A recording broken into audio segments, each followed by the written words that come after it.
आइए शुरू करते हैं न्यूज पथ पर सफर और सबसे पहले आपको दिखाते हैं ऐसी तस्वीरें जिनका जिक्र सरेराह है। ये तस्वीरें सुर्खियों में भी है और सोशल मीडिया पर भी है। इनसे आपका बाखबर होना बेहद जरूरी है क्योंकि चौराहे पर इन्हीं की चर्चा है और चर्चा बढ़ती गर्मी के बीच बर्फबारी की भी है। देखिए,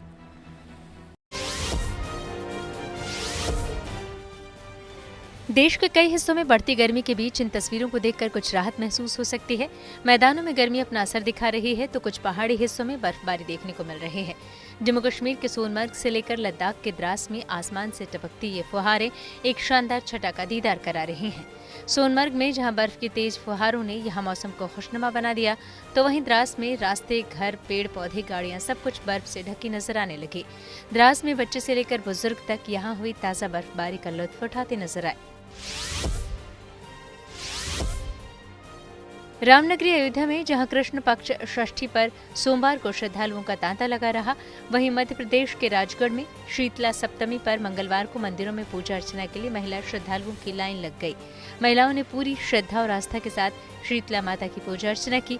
शीतला सप्तमी के लिए सोमवार की रात में ही महिलाओं ने पूड़ी, भजिए, दही, चावल, ज्वार की रोटी समेत कई तरह के व्यंजन बनाए थे, जिसे लेकर वो मंदिर पहुंची और माता को उसका भोग लगाया। मान्यता के अनुसार शीतला देवी को प्रसन्न करने के लिए ठंडी चीजों का भोग लगाया जाता है। इस दिन ठंडा भोजन करने और व्रत रखने से कई तरह के रोगों से बचाव होने की मान्यता है। शीतला सप्तमी के दिन महिलाएं घरों में भोजन नहीं बनाती हैं। इस दिन सभी सोमवार रात को बना खाना यानी बासी खाना ही खाया जाता है।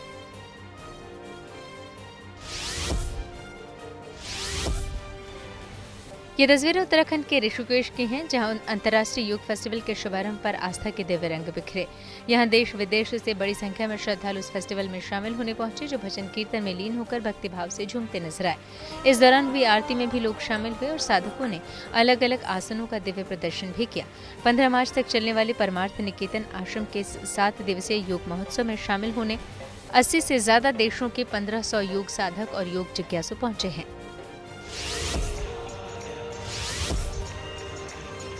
गुजरात के बोटाड जिले के सारंगपुर में धूमधाम के साथ फूल डोल रंगोत्सव का आयोजन हुआ। BAPS स्वामी नारायण संस्था की ओर से आयोजित इस कार्यक्रम में देश विदेश से हजारों श्रद्धालु शामिल हुए, जिन्होंने फूल डोल उत्सव का आनंद लिया। कार्यक्रम में केसुड़ा की बारिश से भक्ति के रंग में सभी श्रद्धालु सराबोर हो गए। BAPS संस्था के प्रमुख महंत स्वामी महाराज ने केसुड़ा के खुशबूदार पानी की फुहारों से संतों और श्रद्धालुओं पर जब रंग बरसाए तो पूरा वातावरण भक्ति और आनंद के रंग में रंग गया। इस उत्सव के दौरान संतों और युवाओं ने रंगोत्सव के अनुसार भक्ति के श्लोक और प्रेरणा देने वाली प्रस्तुतियां भी दी। ये तस्वीरें राजस्थान के कोटा की हैं, जहां चंबल नदी में फ्लड मॉक ड्रिल की गई, जिसमें बाढ़ के दौरान राहत और बचाव का शानदार प्रदर्शन किया गया। इस दौरान नदी में फंसे लोगों को रेस्क्यू कर सुरक्षित बाहर निकालने का SDRF के जवानों ने प्रदर्शन किया। इस मॉक ड्रिल में motor boat, remote control, scuba जैसे उपकरणों का इस्तेमाल भी किया गया। SDRF की B कंपनी के इस अभ्यास में महिला जवान भी शामिल रहीं। इस मौके पर कमांडेंट राजेंद्र सिंह सिसोदिया ने जवानों की तैयारियों का जायजा लेते हुए जवानों को हर परिस्थिति में सतर्क और तैयार रहने के निर्देश दिए। और अब बात करते हैं छत्तीसगढ़ के सुकमा में आदिवासी महाकुंभ की। छत्तीसगढ़ के सुकमा में होने वाले मेडारम मेले में 6 करोड़ से ज्यादा श्रद्धालुओं ने मां का दर्शन कर आशीर्वाद लिया। मेडारम मेले में मां समक्का और मां सरलम्मा माता की पूजा की जाती है और उन्हें गुड़ चढ़ाया जाता है, जिसे वहां सोना कहा जाता है, और उसी गुड़ को प्रसाद के रूप में बांटा जाता है। इस मेले की अहमियत का अंदाजा इसी से लगाया जा सकता है कि यहाँ कई राज्यों से श्रद्धालु माता के दर्शन के लिए दौड़े चले आते हैं।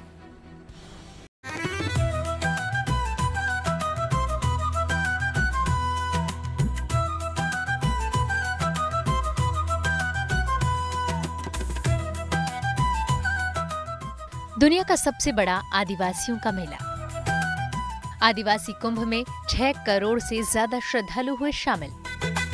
मां को प्रसन्न करने के लिए वाद्य यंत्रों की ताल पर पारंपरिक नृत्य।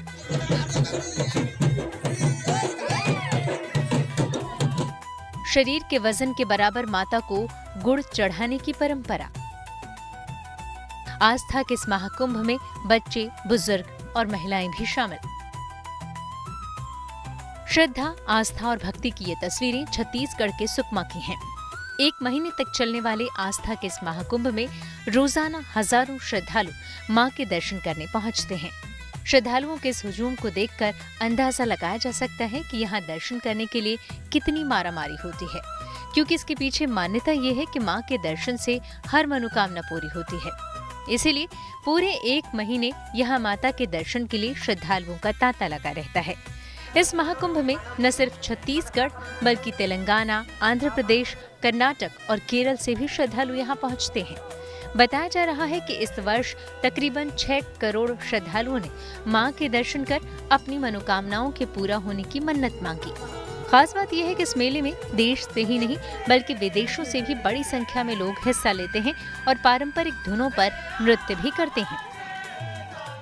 मान्यता है कि मां सम्मक्का और सरलम्मा को गुड़ का प्रसाद चढ़ाया जाता है, जिसे यहाँ सोना कहा जाता है। बताया जा रहा है कि इस बार करीब 1000 ट्रक गुड़ मां को चढ़ाया गया है। इससे अंदाजा लगाना मुश्किल नहीं कि श्रद्धालुओं को मां के प्रति कितनी आस्था है। मान्यता के अनुसार समक्का और सरलम्मा माता को गुड़ का चढ़ावा दिया जाता है। इसके चलते कई लाखों टन गुड़ यहाँ प्रसाद के तौर पर चढ़ावा चढ़ता है। छत्तीसगढ़ सीमा से लगे तेलंगाना का सरक्का समक्का का ये मंदिर है। यहाँ पर 2 वर्ष में एक बार यहाँ पर मेला लगता है, जिस मेले में 3 दिनों का मेला लगता है, जिसमें करोड़ों की संख्या में यहाँ पे लोग दर्शन करने पहुँचते हैं। इस बार जो मेले का आयोजन होता है उसमें बताया 6 करोड़ से ज्यादा लोगों ने दर्शन किया। 3 दिनों में 6 करोड़ लोग आए थे। आदिवासियों का कुंभ आप इसे कह सकते हैं। आदिवासी यहाँ पर जो संस्कृति का यहाँ पर नजारा दिखता है। यहाँ पर सोना, गुड़ को सोना कहा जाता है। जो श्रद्धालु अपनी मन्नत रखते हैं गुड़ चढ़ाते हैं और सोने के रूप में उसे चढ़ाया जाता है। और 1000 ट्रक इस बार यहाँ पर जो गुड़ है प्रसाद के रूप में यहाँ पर चढ़ाया गया। हर 2 साल में मेदाराम समक्का सरलम्मा महाजतारा उत्सव मनाया जाता है। मेदाराम समक्का सरलम्मा महाजतारा के दौरान लाखों भक्त अपने शरीर के वजन के बराबर गुड़ देवी समक्का और सरलम्मा को चढ़ाते हैं। ये अर्पण इस फेस्टिवल का एक प्रमुख अनुष्ठान है, जो अक्सर देवताओं से सेहत, समृद्धि या कामयाबी के लिए की गई कामनाओं को पूरा करने के लिए किया जाता है। आंध्र प्रदेश के विजयवाड़ा से आई ये श्रद्धालु बताती हैं कि मां के दरबार में जो भी पवित्र मन से आता है उसकी सारी मनोकामनाएं पूरी होती हैं। मेला बहुत अच्छा रहता है। 2 साल में एक बार लगता है, लेकिन उस समय भी बहुत भीड़ रहती है। करोड़ों लोग आते हैं देखने के लिए। और अब भी मेला खत्म होने के बाद भी बहुत भीड़ रहती है। लोगों की भीड़ लगी रहती है। ऐसा नहीं कि भाई मेला खत्म हो गया तो हम नहीं आएंगे करके। मेला के समय भी बहुत लोग आते हैं, करोड़ों लोग अभी भी है, तो हजारों की संख्या के अंदर वहाँ पे आपको लोग मिलेंगे देखने के लिए। और वहाँ पे प्रसाद के लिए नारियल और गुड़ चढ़ाया जाता है। गुड़ को सोना बोलते हैं वहाँ पे। वो भी कितने ही टन गुड़ चढ़ता है, उसका कोई गिनती नहीं है। बहुत अच्छा लगता है वहाँ जाने से। माता मनोकामना सबकी पूर्ण करती है। बताया जाता है कि माता को गुड़ चढ़ाने की परंपरा कोया जनजाति के जंगल से जुड़ाव और काकतीय राजवंश की तरफ से लगाए गए टैक्स के अत्याचार के खिलाफ उनके विरोध से पैदा हुई है। ये एक सांकेतिक भेंट के तौर पर होता है, जिसको बाद में प्रसाद के रूप में बांटा जाता है। ये उत्सव हर 2 साल बाद मनाया जाता है और माता के दर्शन के लिए दूर दूर से श्रद्धालु यहाँ पहुँचकर हाजिरी लगाते हैं। कहाँ से आए आप? हम छत्तीसगढ़ सुकमा से आए हैं माता रानी का दर्शन करने। ये तेलंगाना का बहुत ही प्रसिद्ध मंदिर है। बहुत इसके बारे में सुना था हमने कि मतलब यहाँ पर भगवान मतलब माता जो होती है मन्नत पूरा करती है, इसलिए हम इतने दूर से आए हैं। दिन प्रतिदिन ये मंदिर बहुत ही ज़्यादा प्रसिद्ध होता जा रहा है। ये मंदिर तेलंगाना के मेडाराम जगह पे है। माता रानी का नाम है सरक्का समक्का, बहुत ही प्रसिद्ध है। यहाँ पे प्रसाद में गुड़ और नारियल चढ़ाया जाता है, जो कि बहुत ही ज़्यादा। और यहाँ गुड़ को सोना कहा जाता है। अगर मतलब यहाँ हर प्रकार की मन्नत पूरा होती है। आजकल तो लोग यहाँ देश विदेश से भी आ रहे हैं दर्शन के लिए, तो इतना ही बोलना चाहूंगी। यहाँ पर लोगों को मान्यता है कि माता इन सभी मनोकामनाएं पूरी करती है। कहाँ से आए हो आप बेटा? सुकमा से आए हैं हम भी। क्या आप आए हैं कितनी बार यहाँ पर? क्या यहाँ की मान्यता है? यहाँ की मान्यता ये है कि यहाँ पे मतलब जो भी गुड़ चढ़ाता है उनकी मनोकामना माता पूरी करती है। और लोग यहाँ पे बहुत दूर दूर से आते हैं, तेलंगाना और केरला साउथ साइड से आते हैं और छत्तीसगढ़, उड़ीसा हर जगह से आते हैं लोग यहाँ पे दर्शन करने। और जो लोग विदेश में यहाँ से बसे हुए हैं वो भी यहाँ पे आके दर्शन करते हैं। मनोकामनाएं पूरी होती है? हाँ, मनोकामनाएं बहुत जल्दी पूरी हो जाती हैं और हम भी यहाँ पे दूसरी बार आए हैं तो हम भी चाहेंगे कि हमारी मनोकामना पूरी हो जाए। ऐसे ही एक श्रद्धालु हैदराबाद से माता के दर्शन के लिए यहाँ पहुँचे हैं। ये यहाँ 5वीं बार आए हैं। इनका मानना है कि माँ के दर्शन से सारी मनोकामनाएं पूरी होती हैं। यही वजह है कि यहाँ मेले के दौरान भक्तों का भारी जमावड़ा होता है। मैं अगले 5 साल से आ रहा हूँ। मैं आपका सारी बताओ क्या कहानी है यहाँ की? कहानी तो डॉटर एंड सिस्टर का कहानी है, स्टोरी है ये। उसके बारे में तो थोड़ा नॉलेज है। उसको जो भी कुछ भी इच्छा करे तो इच्छा होता 100%, इस वजह से पूरा हो जाता बोल के आते रहते हम लोग। इस मेले में आदिवासी संस्कृति का अनूठा नजारा दिखाई देता है। बताया जाता है कि इतने बड़े मेले का आयोजन 1000 वर्ष से किया जा रहा है और करोड़ों की संख्या में यह लोग दर्शन करने पहुंचते हैं। छत्तीसगढ़ के सुकमा से धर्मेंद्र सिंह के साथ bureau report, good news today. Zojila pass पर बॉर्डर रोड ऑर्गेनाइजेशन यानी कि BRO ने रचा इतिहास। आइए सीधे आपको ले चलते हैं न्यूज एक्सप्रेसवे पर, जहां देश भर की कुछ और जरूरी खबरें कर रही हैं आपका इंतजार।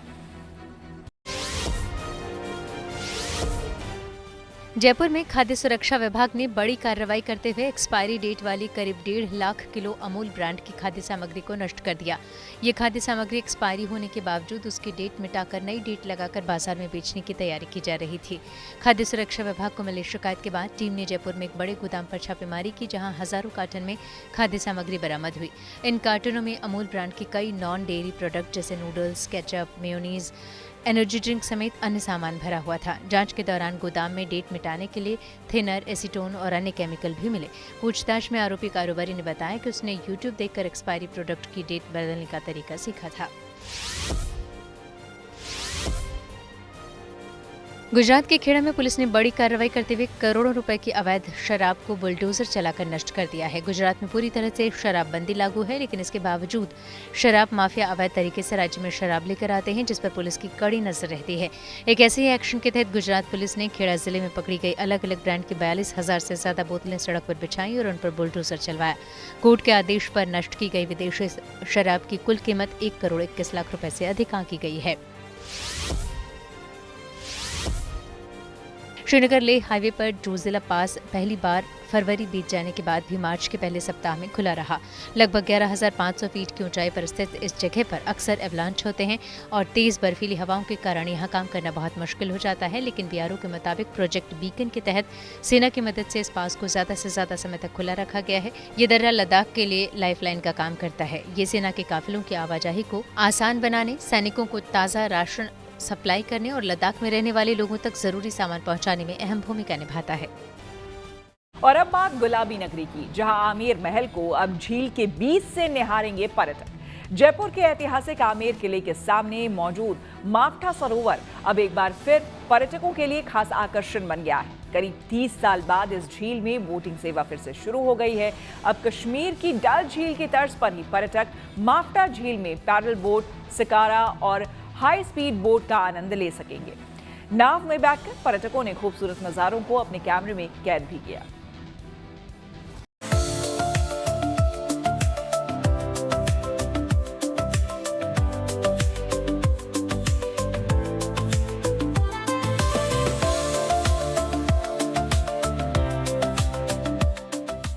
गुलाबी नगरी जयपुर के ऐतिहासिक मावठा सरोवर में करीब 30 साल बाद फिर से बोटिंग सेवा शुरू हो गई है। सोमवार को विधि विधान और पूजा अर्चना के साथ जयपुर बोटिंग सेवा का भव्य शुभारंभ किया गया। अब देश विदेशों से आने वाले पर्यटक इस झील में नाव की सैर करते हुए आमेर महल, केसर क्यारी और अरावली की पहाड़ियों के अद्भुत नजारों का आनंद ले सकेंगे। राजस्थान वो जगह है जहां पर्यटन कभी भी कम नहीं होता है। पर्यटक लगातार यहीं आते हैं, जिसमें जयपुर की अगर मैं बात करूं तो जयपुर वो जगह है जो हाल ही में बेस्ट टूरिस्ट डेस्टिनेशन भी मानी गई है। और यहां पे करीबन 30 साल बाद आमेर के मावठा लेक में बोटिंग शुरू हुई है। करीबन 50 बोट यहाँ पे लेके आई गई है, जिसमें स्पीड बोट्स भी हैं, साइकिल बोट्स भी हैं और साथ ही साथ में डल लेक की तर्ज पे आई हुई शिकारा बोट भी है, जो यहाँ पे लोगों को जो राजस्थान आ रहे हैं वो भी यहाँ पे कश्मीर की फील ले सके, तो वो सब यहाँ पे लाया गया है। टूरिज्म को बढ़ावा देने का ही एक तरीका है और एक और एडवेंचर स्पोर्ट यहाँ पे ऐड किया गया है। ज्यादा हम जानेंगे जो टूरिस्ट गाइड के हेड हैं उनसे जानेंगे। ये जो शुरू किया है बोटिंग का बहुत अच्छा एक्सपीरियंस है, जो पर्यटन के लिए बहुत ज़्यादा अच्छा भी है, जो टूरिस्ट आएंगे उनके लिए बहुत इंटरेस्टिंग एक्सपीरियंस है, क्योंकि राजस्थान में बोटिंग ज़्यादातर कोई उम्मीद नहीं करता है, गर्मी के लिए ही जाना चाहता है। तो क्या कुछ आपके आइडियाज़ रहे थे इसको लेके कि कैसे स्टार्ट करना चाहिए? देखिए, राजस्थान को अगर मानचित्र पर देखा जाए तो राजस्थान को एक डेजर्ट के नाम से बोला जाता है। जब कई विदेशी भी आते तो हमने सुना था कि भाई राजस्थान में पूरा डेजर्ट होगा, लेकिन जयपुर के बीच में आप देखिए, जयपुर में जंगल भी है, जयपुर में पानी भी है और जयपुर में हवा महल भी है, तो जंतर मंतर भी है, तो सिटी पैलेस है। तो ये देखिए, और मैं बहुत बहुत धन्यवाद देता हूं पर्यटन मंत्री जी और उप मुख्यमंत्री जी का कि जिनसे काफी लोग आए, उन्होंने बातचीत करी कि क्योंकि नए पुराने तर्ज के ऊपर वापस इसको चालू कर दिया जाए। तो 30 साल बाद में एक बहुत बड़ा डिसीजन और 30 साल बाद में वोटिंग हो रही है। मावठा झील में पर्यटकों को अलग अलग तरह की बोटिंग का अनुभव मिलेगा। यहाँ shikara boat, paddle boat, speed boat और एक्का साइकिल का आनंद लिया जा सकेगा। शिकारा बोट में बैठकर पर्यटक शांत वातावरण में सुकून भरी सैर कर सकेंगे। वहीं स्पीड बोट रोमांच पसंद करने वालों के लिए खास आकर्षण रहेगी। बताया जा रहा है कि पानी के बीच से आमेर किले को देखना अपने आप में एक अलग और यादगार अनुभव होगा। कितने टाइम बाद स्टार्ट हुआ है? 50 बोट्स यहाँ पे आई है, साइकिल बोट्स जैसे हमें पता चला, स्पीड बोट्स भी हैं, तो बोट्स कौन सी आई है उसके बारे में प्लीज। देखिए, बोट है जो इसमें कुछ 2 लोगों के लिए, 3 लोगों के लिए, 5 लोगों के लिए अलग अलग कंपनी लेके आई है, शिकारा बोट वगैरह। मैं तो ये समझता हूँ कि आने वाले समय के ऊपर मैं श्योर हूँ कि जिस तरीके से टूरिज्म बढ़ रहा है, इनको 50 बोटें और लानी ही पड़ेगी।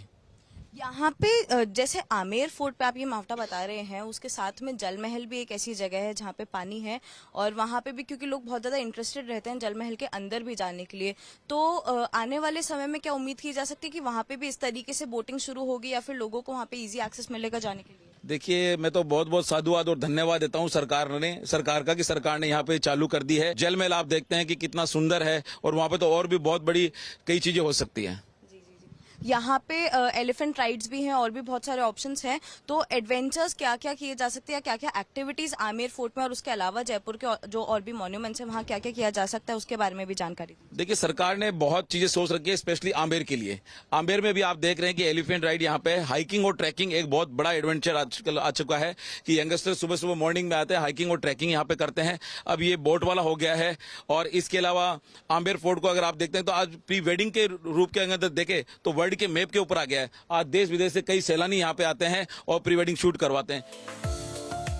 झील में शिकारा बोट, पैडल बोट और साइकिल बोट जैसी सुविधाएं तो हैं ही, लेकिन स्पीड बोट का रोमांच लोगों को सबसे ज्यादा पसंद आने की उम्मीद है। मैम, हमारे पास पैडल बोट्स है, पेंडुलम बोट्स है, शिकारा है, इको फ्रेंडली बोट्स हैं जो 30 सीटर है, प्री वेडिंग भी करवा सकते हैं, खूब सारे एडवेंचर यहाँ पे आप कर सकते हैं। बोट्स के बारे में बताइए, जैसे आपने मुझे बताया, तो टोटल कौन सी बोट्स कितनी है?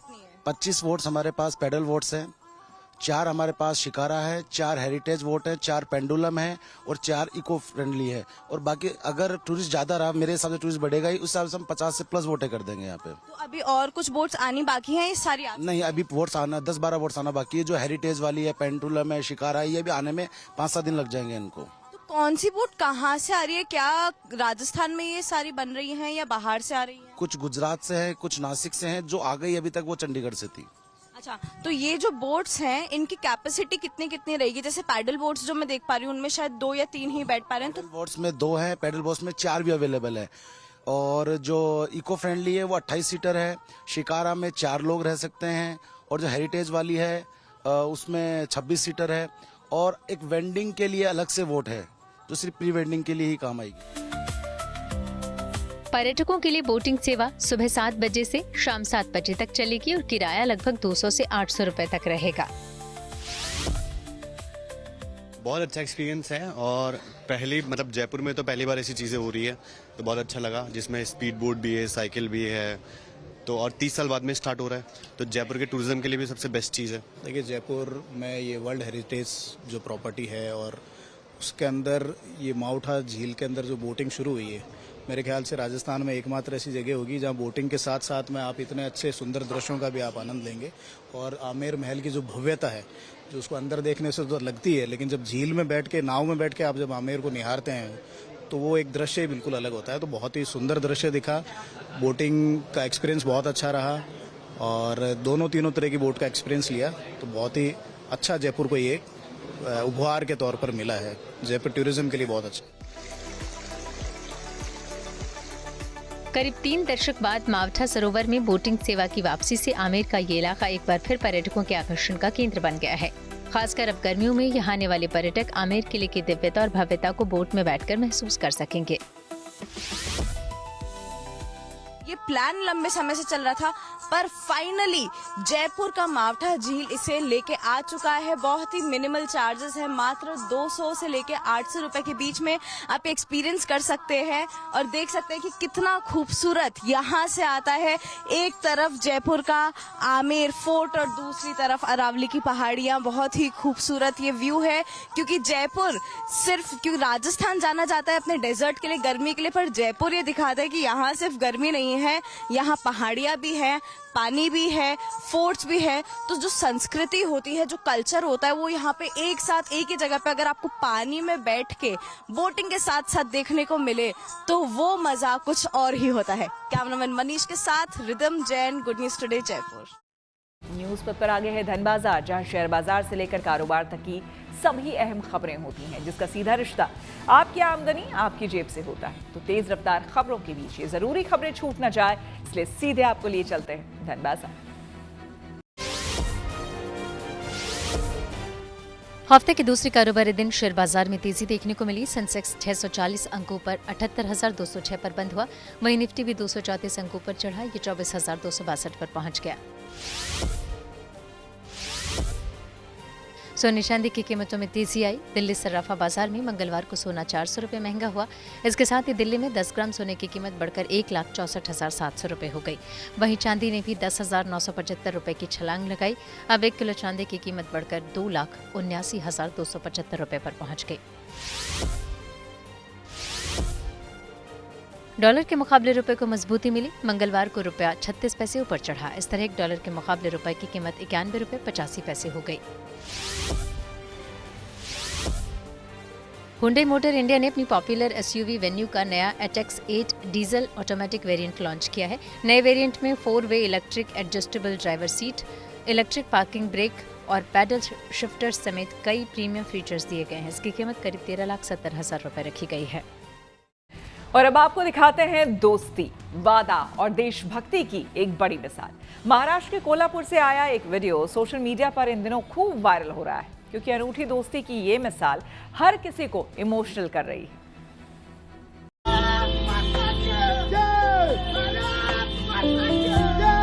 खंडेराव, रनिंगचा र माहित नसल्यापासून झालेली सुरुवात आज 109 टीए बटालियनची वर्दी घालणार। त्या आईच्या चेहऱ्यावरती हसू येणार, त्या बाच्या चेहऱ्यावरती हसू येणार। त्या बानं रिक्षा चालवल्या त्या वाघाला घडवण्यासाठी, आणि आज यो वाघ सरकारी नोकरदार झालाय, साहेब झालाय, माझा वाघ। खंडेराव, काही एकदम त्या बॉर्डरवरती पण भाव लागले येसमध्ये। तुम सेना की वर्दी में आना, मैं कंधे पर तुम्हें पूरे गांव में घुमाऊंगा। आज जब कई दफा दोस्ती महज नफा नुकसान के फेर में ही फंसी रहती है, वहीं इस शख्स का अपने जिगरी दोस्त को कंधे पर बैठाना ये जता रहा है कि दोस्ती निभाने के लिए सिर्फ जज्बात ही काफी हैं। महाराष्ट्र में कोल्हापुर के रहने वाले रोहित की जिद थी सेना भर्ती क्लियर करने की, तो संतोष को जिद थी अपने दोस्त की कामयाबी पर उसे कंधे पर घुमाकर वादा पूरा करने की। और जब वो लम्हा नजदीक आया तो सेना में शामिल होने जा रहे रोहित राजू को उनके दोस्त संतोष माने का कंधे पर बैठाकर पूरे इलाके में दौड़ना दोस्ती की अनूठी मिसाल बन गया। भारत माँ की जय, वंदे मातरम जैसे ये उद्घोष वैसे तो देशभक्ति के भाव से भरते आए हैं, लेकिन मार्केट यार्ड क्षेत्र के राजीव गांधी वसाहत में रहने वाले रोहित ने जब सेना की परीक्षा पास की तो यही उद्घोष मानो संतोष माने के लिए खुशी और अपार ऊर्जा का जरिया बन गए। संतोष ने वादा निभाते हुए रोहित को कंधे पर बैठाकर पूरे इलाके में घुमाया और अब दोस्त को सेना की वर्दी पहने देखने का बेसब्री से इंतजार भी कर रहे हैं। मुझे आज गर्व है कि मेरा दोस्त आज देश की रक्षा के लिए, भारत माता की रक्षा के लिए वो तिरंगा झंडा लेकर देश की सीमा पर हमारी रक्षा करने के लिए जा रहा है। इसका मुझे गर्व है और अभिमान भी है। और उसने जिद्द चिकाटी नहीं छोड़ी, उसने वो ताकत नहीं छोड़ी। 17 बार फेल होने के बाद भी 18वीं बार वो पास हो गया और 109 इन्फेंट्री मराठा टीए बटालियन में भर्ती हो गया। और अभी थोड़े ही दिन में उसके शरीर पे वो वर्दी होगी, वो भारत माता की वर्दी होगी। उसका मुझे गर्व है और अभिमान है। दरअसल सेना भर्ती पास किए रोहित साधारण परिवार से हैं। उनके पिता रिक्शा चलाते हैं, घर में माँ और 2 बड़े भाई भी हैं, लेकिन उनके परिवार में किसी के पास सरकारी नौकरी नहीं थी। रोहित ने भी करीब 17 बार सेना भर्ती में हिस्सा लेने के बाद आखिरी कोशिश में कामयाबी पाई। आज रोहित की सेना में भर्ती को लेकर पूरा परिवार गौरव से भरा हुआ है। नाते, रिश्तेदारों और आसपास के लोग रोहित को बधाई दे रहे हैं, लेकिन उनके दोस्त संतोष माने का अपने जिगरी दोस्त की कामयाबी पर उन्हें कंधे पर बैठाकर सम्मान देना दोस्ती की नई परिभाषा ही नहीं, बल्कि रोहित और संतोष की जिंदगी में दोस्ती के और नए रंग भर रहा है। कोल्हापुर से दीपक सूर्यवंशी के साथ bureau report, good news today.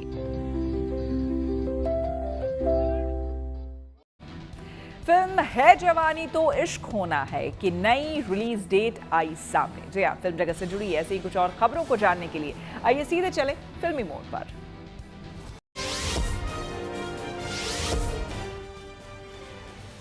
Varun Dhawan, Mrinal Thakur और पूजा हेगड़े की फिल्म है जवानी तो इश्क होना है कि नई रिलीज डेट का हुआ ऐलान।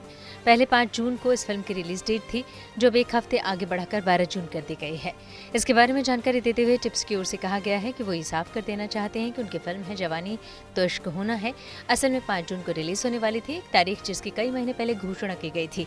हालांकि हाल के डेवलपमेंट और मौजूदा हालात को देखते हुए लगा कि रिलीज डेट को शिफ्ट करना ज्यादा सही होगा। फिल्म है जवानी तो इश्क होना है के प्रोड्यूसर रमेश तौरानी हैं, जिसके डायरेक्टर डेविड धवन हैं।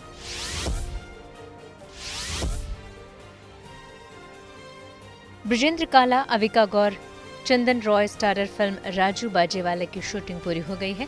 ये दुनिया भर के उन म्यूजिशियन को एक म्यूजिकल ट्रिब्यूट है जिनकी यादगार धुनें सेलिब्रेशन में जान डाल देती हैं। राजू बाजेवाला पलाश मुच्छल की लिखी और डायरेक्ट की गई फिल्म है, जिसे अमन गुप्ता ने प्रोड्यूस किया है। ये फिल्म OTT प्लेटफॉर्म के लिए बनाई गई एक फीचर फिल्म है, जिसमें ब्रिजेंद्र काला, अविका गौर और चंदन रॉय अहम रोल में हैं।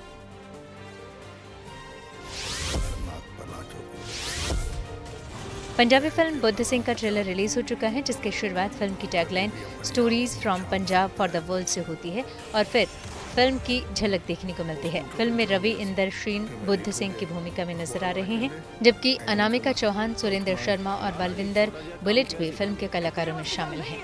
डॉक्टर राजीव कुमार के निर्देशन में केबल वन और सागा स्टूडियोज ने आर श्रेन ट्यून्स कंपनी और सहज प्रोडक्शन की मदद से फिल्म बनी है। 26 मार्च को OTT प्लेटफॉर्म पर रिलीज होने वाली फिल्म बुद्ध सिंह कई भाषाओं में उपलब्ध होगी। चलिए न्यूज पर तक खबरों के सफर को आगे बढ़ाया जाए, लेकिन उससे पहले हमें रुकना होगा यहाँ, यानी कि वायरल चौक पर। यहाँ देख लेते हैं उन वीडियोस को जो कि सोशल मीडिया में धमाल मचाए हुए हैं। इनमें से कुछ वीडियोस ऐसे हैं जो आपको इमोशनल कर देंगे और कुछ आपको हंसाएंगे भी।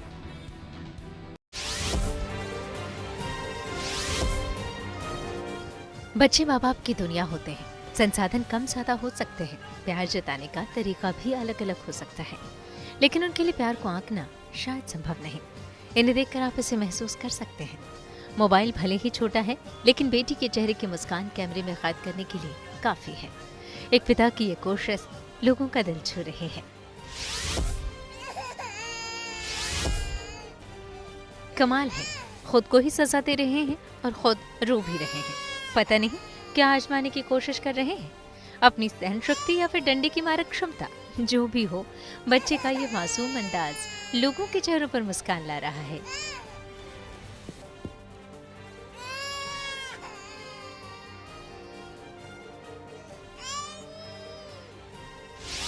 भारत फाइनल में पहुंच गया भाई।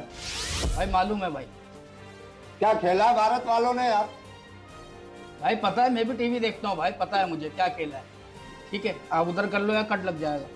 253 का टारगेट दिया इंग्लैंड को। भाई मालूम है भारत फाइनल में पहुंच गया है, ठीक है, आप उधर कर लो यार, कटवट लग जाएगा आपके यार।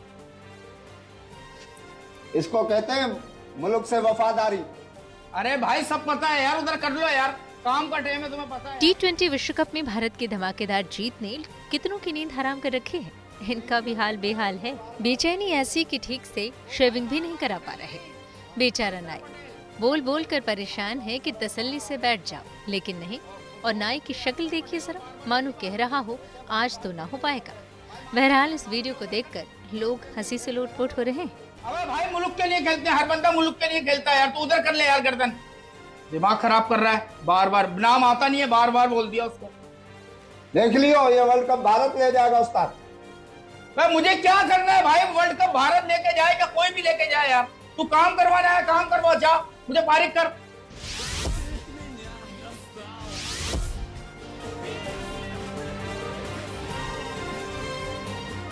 सब्र हो तो ऐसा देखिए, इन्हें बार बार उकसाया जा रहा है, लेकिन ये हैं कि नजरअंदाज किए जा रहे हैं।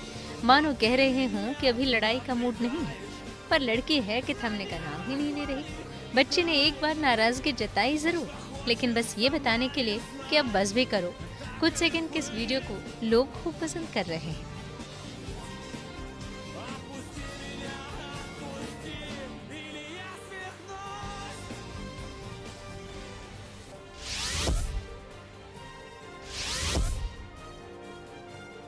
लुका छिपी का खेल चल रहा है यहाँ, पर तोते ने जगह ऐसी चुनी है कि ढूंढना मुश्किल है, नामुमकिन ही कह लीजिए। गुड़िया रानी परेशान, तोता गया तो गया कहाँ। आखिर मम्मा की मदद लेनी ही पड़ी। छोटी बच्ची की क्यूटनेस लोगों का दिल चुरा रही है। मार्च का महीना देश भर में अलग अलग मौसम का कॉकटेल लेकर आया है। कहीं बर्फबारी, कहीं बारिश, कहीं कोहरा तो कहीं भीषण गर्मी पड़ रही है। ऐसे में लोगों के मन में यही सवाल है कि आखिर अब आगे होने क्या वाला है।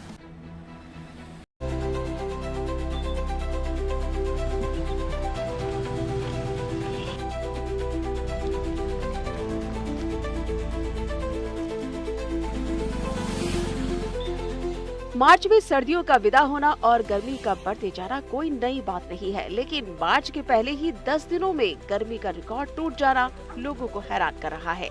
मार्च में मौसम किस तरह पहेली बना हुआ है, पहले इसकी 4 तस्वीरें देखिए। महीना मार्च का है, लेकिन एक तरफ करगिल में बर्फ बरस रही है, श्रीनगर में बादलों का डेरा है और बारिश हो रही है, तो वहीं उत्तर प्रदेश के कुछ हिस्सों में सुबह सुबह कोहरे की चादर नजर आ रही है, तो वहीं राजस्थान में कई शहरों में पारा 40 का आंकड़ा छू रहा है। अब सवाल है कि जब मार्च में ज्यादातर मैदानी इलाके तपिश से झुलस रहे हैं, तो कश्मीर के ऊंचाई वाले इलाकों में बर्फीली करवट की आखिर मायने क्या है। फिलहाल कश्मीर का मिजाज बर्फीला बना हुआ है। श्रीनगर में बादलों का डेरा है और यहाँ रुक रुक कर बारिश भी हो रही है। करगिल के इलाकों में बर्फ की चादर बिछी है। यहाँ मौसम ने ऐसी करवट ली है कि बांदीपुरा गुरेज रोड के कुछ हिस्सों को बंद करना पड़ा। खासकर आज शाम इवनिंग के टाइम जो है एक स्पेल फिर से, जिसमें हल्की बारिशें मैदानी इलाकों के अंदर और पहाड़ी इलाकों में हल्की बर्फबारी, और कुछ एक जो मैदानी इलाके खासकर नॉर्थ कश्मीर के और इसी तरह जो पहाड़ी इलाके हैं, यहाँ पे थोड़ा मॉडरेट रेन के भी चांस हैं। पहाड़ी इलाकों में मॉडरेट स्नोफॉल की भी पॉसिबिलिटी है। मौसम केवल कश्मीर वालों को ही नहीं चौंका रहा, बल्कि यूपी वाले मार्च में मौसम के मिजाज से अचंभित है। ये तस्वीर कौशाम्बी की है, जहां आज सुबह लोगों का सामना धुंध से हुआ। अमूमन ऐसा कोहरे वाला मौसम फरवरी के पहले हफ्ते में होता है। ऐसे में सवाल है कि जब दिन का पारा 35 डिग्री के पार है, तो फिर कोहरा आखिर क्यों है। पश्चिमी हिमालय इलाके में सक्रिय वेस्टर्न डिस्टर्बेंस के कारण और निचली इलाकों में नमी वाली हवा के कारण आज उत्तर भारत के कई इलाकों में घना कोहरा देखने को मिला, जिसने दिल्ली से लेकर पश्चिमी उत्तर प्रदेश में रहने वाले लोगों को अचंभे में डाल दिया। एक तरफ तो मार्च का महीना जहां तापमान 35 डिग्री को छू रहा है, हीट वेव चल रही है, उसी बीच सुबह सुबह लोग घने कोहरे को देखकर अचंभे में पड़ गए। फिलहाल यूपी वालों के लिए खबर ये है कि यहाँ मौसम फिरकी के मूड में है। मौसम विभाग ने अगले 2 दिनों के लिए पूर्वी उत्तर प्रदेश और आसपास के इलाकों में बारिश का अलर्ट जारी किया है। इस दौरान कई जिलों में बादल छाए रहेंगे और कुछ स्थानों पर गरज चमक के साथ हल्की बारिश होने की संभावना है। साथ ही मौसम विभाग ने 25 से 30 किलोमीटर प्रति घंटा की रफ्तार से हवाएं चलने की भी भविष्यवाणी की है। पहाड़ों पर बर्फ बरस रही है। यूपी के कुछ इलाकों में कोहरा है, तो वहीं राजस्थान मार्च में 40 डिग्री गर्मी से जूझ रहा है। मौसम विभाग के मुताबिक राजस्थान के ज्यादातर हिस्सों में अधिकतम तापमान 35 से 38 डिग्री सेल्सियस के बीच दर्ज किया जा रहा है, जो सामान्य से 4 से 9 डिग्री ज्यादा है। पिछले 24 घंटे राजस्थान के लिए कैसे गुजरे हैं, अब जरा ये भी देख लीजिए। राजस्थान के पिलानी में पारा 40 डिग्री पार कर चुका है, तो वहीं जयपुर की बीती रात सबसे ज्यादा गर्म रही। एक तरफ जहां कश्मीर में बर्फबारी की शुरुआत हुई है, दूसरी तरफ राजस्थान में अभी प्रचंड गर्मी का समय चल रहा है। मार्च का अभी दूसरा हफ्ता चल ही रहा है, पर महसूस ऐसा हो रहा है जैसे अभी जून या जुलाई का महीना हो, क्योंकि ये जो गर्मी है ये बहुत तेज़ हो चुकी है, धूप बहुत तेज़ है और टेम्परेचर राजस्थान में अभी हो चुका है 40 पार। बाड़मेर में अभी का current temperature 40.4 degree Celsius cross हो चुका है। वहीं बचे हुए राजस्थान के अलग अलग हिस्सों की मैं बात करूँ तो यहाँ अभी नॉर्मल टेम्परेचर करीबन 36 से 40 डिग्री सेल्सियस के आसपास ही है, जो कि नॉर्मल से अभी 4 से 10 डिग्री ज़्यादा है। मार्च के शुरुआती दिनों में जिस तरह गर्मी आ धमकी है, इसके बाद सबके मन में यही सवाल है कि आखिर आगे क्या होने वाला है। IMD का कहना है कि आने वाले दिनों में मौसम कई बार यू टर्न लेगा। पहाड़ों पर बर्फबारी का दौर अभी 1-2 दिन चलेगा, तो यूपी के कुछ इलाकों में बादल चढ़ते पारे पर लगाम लगाएंगे। तो वहीं राजस्थान का मौसम भी 14 से 15 मार्च तक आंधी बारिश वाला यू टर्न लेगा। श्रीनगर से मीर फरीद, जयपुर से रिदम जैन के साथ bureau report, good news today. मार्च की शुरुआत में ही गर्मी ने अपना रंग दिखाना शुरू कर दिया। अनुमान लगाया जा रहा है कि इस साल गर्मी का दौर लंबा चल सकता है। अमेरिकी मौसम एजेंसी के अनुसार अल नीनो के कारण मानसून भी डिस्टर्ब हो सकता है। राजस्थान के कुछ हिस्सों में पारा 40 डिग्री के पार चला गया है। जयपुर में हमारे सहयोगी रिदम जैन ने गर्मी को लेकर लोगों से बात की और उनकी राय जानी। देखिए, मौसम तो अब जिस हिसाब से अभी मार्च में इतनी गर्मी हो रही है, तो ऐसा लग रहा है कि आने वाले समय में बहुत ज़्यादा लू की संभावना मेरे को ज़्यादा लग रही है। और धीरे धीरे जिस हिसाब से गर्मी जो है अभी से ही चिलचिलाती धूप बदन पे लग रही है, तो ऐसा लग रहा है कि जैसे अप्रैल और मई में इसकी ज़्यादा हालत बहुत ज़्यादा और ज़्यादा इसमें धूप की तपिश ज़्यादा हो जाएगी। वृक्षारोपण भी ज़्यादा ध्यान देना चाहिए। मैम पेड़ों की कटाई बहुत ज़्यादा हो रही है, तो उसी की वजह से क्या मैम क्लाइमेट पूरा चेंज हो रहा है मैम। तो हमें कोशिश ये करनी चाहिए कि जैसे कोई भी ऐसा कोई अवसर आए तो हमें ज़्यादा से ज़्यादा पेड़ पौधे लगाने चाहिए, वृक्षारोपण करना चाहिए, जिससे कि हम ऑक्सीजन भी अच्छे से प्राप्त कर सके और ये टेम्परेचर थोड़ा बना रहे। जैसे जैसे गर्मी बढ़ रही है वैसे वैसे कस्टमर का आना स्टार्ट हो गया है और आई होप आगे भी आएंगे। अब जैसे जैसे गर्मी बढ़ेगी तो हाईएस्ट पीक पे जाएगी, तो अब वैसे बता नहीं सकते कितनी सेल होगी, लेकिन अच्छा रहेगा। मार्च में इतनी गंदी धूप से अपनी ऐसी हालत हो रही है कि लगभग जयपुर का टेम्परेचर जो हम देख सकते हैं कि 35 डिग्री से तो ऊपर प्लस ही चल रहा है अभी तक। तो पता नहीं मई जून तक हमारी क्या ही हालत होगी। और एक तरफ हम देखें तो कश्मीर या जम्मू साइड अगर अपन चले तो वहाँ स्नोफॉल जैसी वो हो रही है। तो ऐसा लग रहा है कि महीने भर का ब्रेक लेकर के हमें कम से कम महीने 1.5 महीने का छुट्टियाँ लेनी पड़ेगी। वही वहाँ जा कर के हमें हमारी छुट्टियाँ बनानी पड़ेगी। यहाँ तो आग के एकदम ऐसा लग रहा है भाई गोले ही बरस रहे हैं। मार्च अप्रैल आया भी नहीं है, प्रॉपर तरीके से मार्च चालू भी नहीं है। उससे पहले इतनी ज़्यादा गर्मी है, हॉट वेव्स हमारे को मतलब ऐसा लगता है कि क्या करें क्या नहीं करें, बहुत भयंकर गर्मी है। दूसरी तरफ आप सही कह रहे हैं, शिमला के अंदर बर्फ़बारी हो रही है, तो हम तो वेट कर रहे हैं कि कब हम घूमने निकले, इस गर्मी से छुटकारा पाएँ। गर्मी अब आज की डेट में इतनी हो गई है कि फील ही नहीं हो रहा है कि आप अभी मई में एंटर नहीं हुए हो, क्योंकि अभी मार्च की स्टार्टिंग है। और जहाँ पे मैं ये सुनने में आया मेरे को आज ही, जब मैंने देखा कि कश्मीर में स्नोफॉल हो रहा है, मेरे स्टाफ वालों ने तो क्लियर बोल दिया कि सर आप छुट्टी दे दीजिए, क्योंकि हमें वेकेशन चाहिए, हमें बीमारी हो रही है गर्मी से, लू के थपेड़े पड़ रहे हैं अगर आप हिंदी में सही से बोले तो। और उसके अलावा अगर एज एन ह्यूमन बीइंग अगर मैं ख़ुद को भी देखूं तो जितनी गर्मी है अभी स्टार्टिंग भी नहीं हुई है मार्च की सही से, और मेरे को ऐसा लगता है कि गर्मी के बहुत ज़्यादा इफ़ेक्ट्स आने लग गए हैं कि अगर एसी नहीं चलाओगे तो आपकी हालत ख़राब हो रही है गर्मी से, और एसी तो काम करेगा ही करेगा। हाइड्रेटेड रखना पड़ेगा खुद को सबसे ज़्यादा तो, और वो आप कैसे रख सकते हैं? आप पानी, वाटर इंटेक आपका सही रहे, उसके अलावा नींबू पानी, नारियल पानी वगैरह रखें। रुक करते हैं प्रगति मार्ग का, जहां ऐसी खबरें हैं जो कि देश की तरक्की, प्रगति और लोगों की काबिलियत दिखाती हैं। मुंबई के बाजार में सजे महिलाओं के लिए फैंसी स्कूटी हेलमेट, जी हाँ, जिसे खास तौर से एक कंपनी डिजाइन कर रही है ताकि महिलाओं को किसी तरह की असुविधा भी ना हो और स्कूटी बाइक की सवारी करने पर सुरक्षा भी बेहतर हो। जानकारी के मुताबिक इस कंपनी से भारतीय महिला क्रिकेटर जेमिमा रॉड्रिक्स भी निवेशक के रूप में जुड़ी हुई।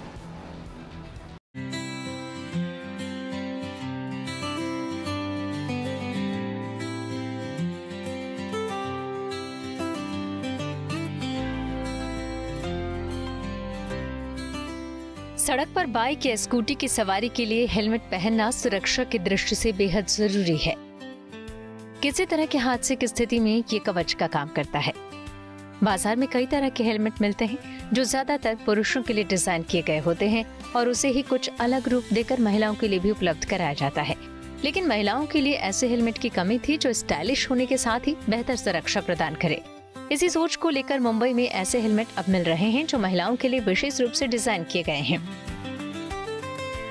महिलाएं जब भी ऊपर से नीचे अपने शरीर पर जितनी भी चीजें पहनती हैं, उनकी कोशिश होती है कि सारी की सारी मैचिंग हो, ताकि जो भी उन्हें देखे पसंद करे, वो खुद भी बहुत ज़्यादा खुश हो इन सारी चीज़ों से। लेकिन जब बात स्कूटी की आती है तो स्कूटी से अपने को सेफ्टी करने के लिए लोग हेलमेट पहनते हैं, और कई बार महिलाओं को संतुष्ट होना पड़ता है पुरुषों के हेलमेट से। लेकिन ऐसे में मुंबई में एक ऐसी जगह है जहां पर उनके पसंदीदा हेलमेट मिलते हैं जो पूरी तरह से इस तरह से डिज़ाइन किए गए हैं कि महिलाओं को बहुत ज़्यादा पसंद आएंगे।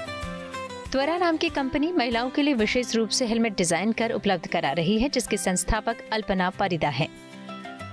सबसे बड़ी प्रॉब्लम आप कोई भी महिलाओं को पूछेंगे हेलमेट की तो वो बोलेंगे ये वॉबल करता है, ये हिलता डुलता है, और हेलमेट जब हिलता है तो उसमें कोई सेफ्टी नहीं रहती, क्योंकि अगर आप बिल्कुल और आप गिर गए तो वो तो पूरा का पूरा निकल जाएगा। तो एक तो फिटिंग जो है वो विमेन साइजेस में बननी चाहिए। इसके अलावा इसकी कंफर्ट जो है कि आप पहनना चाहे वो अनकंफर्टेबल नहीं हो। तीसरा, इसमें सबसे डिस्कम्फर्ट महिला को होता है जब इयररिंग्स पहनते हैं तो वो चुभते हैं उनको कान में। तो हमने ये स्पेशल नॉच बनाया है, इयररिंग नॉच, जो जब पहनते हैं तो यहाँ पे बड़े से बड़े झुमके अंदर आ सकते हैं। इन हेलमेट्स को भारतीय महिलाओं के सिर के आकार और सुविधाजनक इस्तेमाल को ध्यान में रखकर बनाया गया है। हेलमेट के अंदर इयरिंग नॉच के अलावा एक इंटेंशन कार्ड भी होता है जो सुरक्षा के साथ साथ प्रेरणा का भी प्रतीक है। इन हेलमेट्स में 45 घनत्व वाले EPS यानी एक्सपेंडेड पॉलीस्टाइरीन फोम का उपयोग किया गया है, जिससे बिना वजन बढ़ाए अधिक सुरक्षा मिलती है। महिलाओं के लिए डिजाइन किए गए प्रीमियम, स्टाइलिश और सुरक्षित ये हेलमेट न सिर्फ ISI यानी इंडियन स्टैंडर्ड्स इंस्टीट्यूशन के तय सुरक्षा मानकों के अनुरूप है, बल्कि अमेरिका के डिपार्टमेंट ऑफ ट्रांसपोर्टेशन यानी ड्यूटी प्रमाणित भी हैं। ISI तो है ही है, उसके बिना तो बेच ही नहीं सकते इंडिया में। लेकिन एक दूसरा सर्टिफिकेशन है जो है DOT। तो DOT है एक अमेरिकन सर्टिफिकेशन, इसकी ज़रूरत नहीं है इंडिया में, लेकिन हमने इसलिए लिया है क्योंकि ये ISI की इम्पैक्ट टेस्टिंग से 50% ऊपर है, और हमारा helmet therefore is not basic. लेकिन अगर चाहे कोई भी एक्सीडेंट हो तो आप श्योर हो सकते हो कि आपका सर मैक्सिमम प्रोटेक्शन आपको मिल रहा है इससे। ये हल्के वजन वाले लाइट वेट हेलमेट हैं जो अलग अलग रंगों और डिजाइनों में होते हैं। महिलाएं और युवतियां lilt Ekka blue, dream ketchup, deep purple, white flora जैसे स्टाइलिश हेलमेट खूब पसंद कर रही हैं। त्वरा कंपनी बच्चों के लिए भी हेलमेट तैयार कर रही है। 5 से 8, 8 से 12 और 12 से 16 साल की उम्र के बच्चों को ध्यान में रखकर 3 तरह के हेलमेट बनाए जा रहे हैं। इसके अलावा स्कूटी चलाते समय इस्तेमाल में आने वाली दूसरी चीजें भी बनाई जाती हैं, जिनमें स्कार्फ, ग्लव्स, हैंड सेफ्टी जैसी चीजें शामिल हैं। साफ है कि सुरक्षा पर सबसे ज्यादा फोकस है, खासकर हेलमेट में। एक हेलमेट खरीदकर लोग सालों साल चलाते थे, लेकिन इन्होंने मजबूर कर दिया है कि अब आप अपने हर ड्रेस की मैचिंग से मिलता जुलता हेलमेट खरीदें। आपके भी घर में 8-9 हेलमेट आ जाए, लेकिन याद रखिएगा सेफ्टी सबसे ज़्यादा ज़रूरी है। वीडियो जर्नलिस्ट फादत खां के साथ Dharmendra Dubey, good news today, Mumbai. T20 world cup जीतने पर टीम इंडिया को मिला शानदार इनाम। खेल जगत से जुड़ी ऐसी इंटरेस्टिंग खबरों को जानने के लिए आइए सीधे चले खेल चक्कर। आईसीसी T20 वर्ल्ड कप जीतने वाली टीम इंडिया के लिए बीसीसीआई ने की नकद इनाम की घोषणा। बीसीसीआई ने वर्ल्ड कप की टीम को 131 करोड़ रुपए देने का ऐलान किया है, जो 2024 में T20 वर्ल्ड कप जीतने की रकम से 6 करोड़ रुपए ज्यादा है। 2024 में रोहित शर्मा की अगुवाई वाली टीम को 125 करोड़ रुपए की इनामी राशि दी गई थी। T20 वर्ल्ड कप का खिताब जीतकर मुंबई पहुंचे टीम इंडिया के कप्तान सूर्यकुमार यादव का हुआ ग्रैंड वेलकम। एयरपोर्ट से देवनार सोसाइटी पहुंचे सूर्यकुमार यादव का ढोल नगाड़ों के साथ स्वागत किया गया। सूर्यकुमार इसी सोसाइटी में रहते हैं जहां पूर्व MP राहुल शेवाली भी रहते हैं। शेवाली ने उन्हें बुके और शॉल श्रीफल देकर उन्हें बधाई और शुभकामनाएं दी। इस मौके पर सूर्यकुमार भी बेहद खुश दिखाई दिए। यहाँ उन्होंने एक बार फिर कहा कि उनका अगला लक्ष्य ओलंपिक में गोल्ड मेडल लाना है। T20 वर्ल्ड कप जीतने के बाद ईशान किशन पटना में अपने घर पहुंचे। T20 वर्ल्ड कप में अपने बल्ले से शानदार प्रदर्शन करने वाले ईशान घर पहुंचने के बाद अपने घर पर बच्चों के साथ क्रिकेट का लुत्फ उठाते भी नजर आए। न्यूजीलैंड के खिलाफ फाइनल मुकाबले में भी शानदार बल्लेबाजी और फील्डिंग का प्रदर्शन करने वाले ईशान के घर पहुंचने पर वहां अच्छी खासी संख्या में उनके फैंस और पुलिस वाले भी नजर आए।